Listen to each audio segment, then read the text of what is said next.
Madame, depuis son veuvage, était vainement désirée par tous les habitués de l'établissement, mais on la disait absolument sage, et les pensionnaires elles-mêmes n'étaient parvenues à rien découvrir. Elle était grande, charnue, avenante.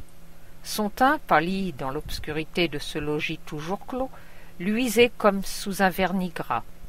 Une mince garniture de cheveux follets, faux et frisés, entourait son front, et lui donnait un aspect juvénile qui jurait avec la maturité de ses formes. Invariablement gaie et la figure ouverte, elle plaisantait volontiers avec une nuance de retenue que ses occupations nouvelles n'avaient pas encore pu lui faire perdre.